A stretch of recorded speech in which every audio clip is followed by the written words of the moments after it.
Welcome back. As we look at the concerns and issues kids face at school day to day, may be hard to imagine them unless you're in the halls with them. Well, today we're joined with Officer Jeremy Roan, who's Omaha North School Resource Officer, who sees firsthand what kids are going through at school. Officer Roan, thanks for joining us today. Appreciate it. Thank you for having me on. First off, I just explain what your job is. I mean, you're on the police department, Right.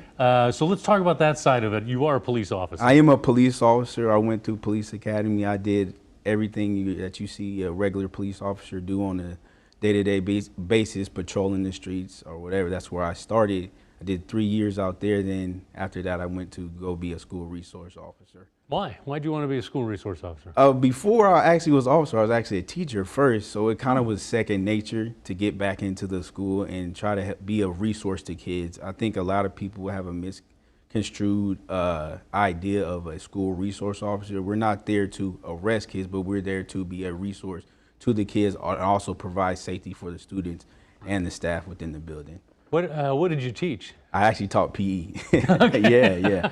Right. So, and you said something, we were talking before the show, school resource officer, you actually break it down into those 3 words, right? Right, so school resource officer can be, it's just, our first concern is safety and security for the school. The next step is to be a resource to that school, whether I've been a tutor, I've been a health professional, I've just been a mentor to kids, and then lastly is my regular job as a police officer. Like I said, we're not there to arrest kids, but if something that of criminal nature comes about, then I will have to exercise my job as a police officer. Sure. So, Jeremy, what are some of the challenges you're seeing? So the biggest challenge, I think, and any other school resource officer can attest to that, is probably social media. A lot of kids within the school want to have that social media, that access to their friends. They just believe social media is there to be with their friends, talk to their friends, but it actually exposes them to a lot more dangers that they don't understand or they don't see because they just want to do a TikTok dance or something like that. So you say social media, what are they doing? I mean, how is it in a negative way? In a negative way, so you have bullying that transpires through social media that is constant. It might not just be within the school hallways, but now you're going home and your kid's phone are getting messages from other students that may be within that school that are of bully nature, that are saying negative and derogatory things to your student at the school. So social media is probably a big issue within the school that alludes to a lot more problems within the school. So what do you do? Can you fight that as a school resource officer? What can you do? I mean, do people come to you and talk to you? I did get addressed when it comes to when a kid may be concerned about it or administrator comes to me at it. I'm probably the last person that sees the social media bullying things come on. Like I said, bullying is not really criminalized. It's not really a criminal aspect. So I'm the end. So more so, there's more of a school consequence than an actual law enforcement consequence when it comes to that. So basically, the student could say, "Hey, I'm going to call Officer Roan over here if you don't knock it off." Yeah, they'll say that, but then I'll come over there and try to talk, but I'll grab an administrator before I just address a kid because some parents will be upset that a police officer addressed their student instead of an administrator. How would you assess the safety of students? I mean, you were in classes before teaching PE, and so you have kind of a good perspective then and now. So schools are fairly safe. I mean, there are the incidents where you may have something where there might be a weapon in school or some random individual comes up to the school and causes a disruption, but schools are fairly safe. Like I said, we're there to oversee and be a resource. It's just if there's an imminent threat, we have policies and procedures that help your kids be as safe as possible because our main concern is safety within the school for your student and the staff of that school. Absolutely. From your perspective, what do you tell students, say for example, freshmen or maybe a new student who's moved into the district, what do you tell them about what to expect? If you see them walking in the hall and obviously they look lost or scared. So freshman it's a whole new world. Right.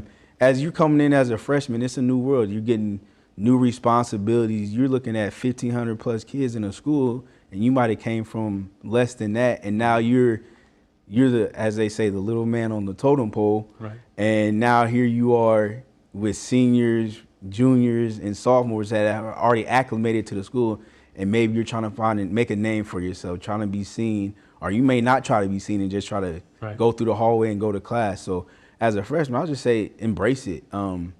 Hey, you're incoming, embrace it. Just try to be a part of the school. Try to get in where you fit in, whether you're also on athletics, a club, robotics. There's so many different programs within a school that a kid can be a part of, to be a part of that school and be proud that they're a part of that school. You have any advice for parents of these kids, or I guess any student? So as a parent, I would say just be mindful of what your kid's being exposed to. Because I understand a lot of kids have cell phones, but that's access to anything. So I'll just say, as a parent, just be vigilant. Talk to your kids, see what's going on. Ask them how their day was, what happened today, and don't just like, oh, it was good. I mean, you get that.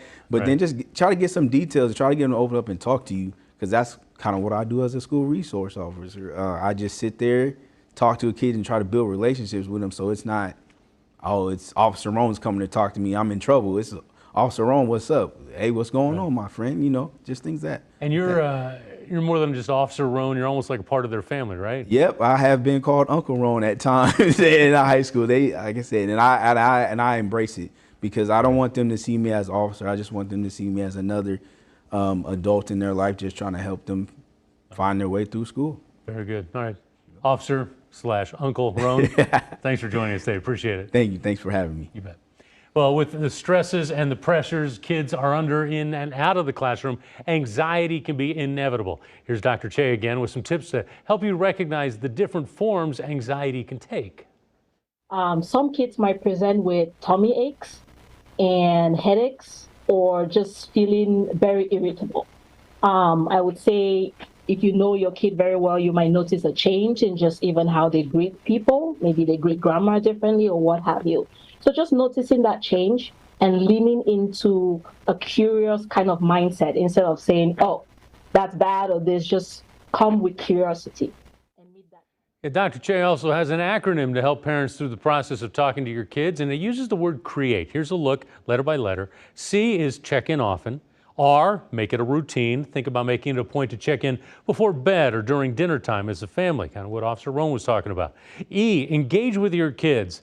A, acknowledge how they're feeling. Sometimes kids want a chance to just feel seen and be heard. T, teach. Kids learn by seeing and doing, and you can use conversation and action to teach your kids how to handle tough situations. And E, electronics. Basically, create a contract with your child about the best way to use their electronics and screen time, and of course, social media, as we were talking. Now, when you go through the process of talking with your kids, it's important to think about how you approach them. Checking with your posture, checking with your voice. Your tone of voice does matter. If you come across as inviting, they're more likely to sit down and try to talk with you. For example, think about how a boss would talk with you about a situation at work. You want to make the conversation inviting for your kids to feel comfortable sharing with you. All right, coming up, sports, a great way to get involved in school, but not so much when the student gets hurt. We have tips from the Nebraska School Activities Association on what kids can do to stay safe and healthy. First, what are your thoughts about kids going back to school this year? Has it been a positive experience for them, for you? Send us an email. The address, news@ketv.com. Love hearing from you. We read all of them, and we'll be right back.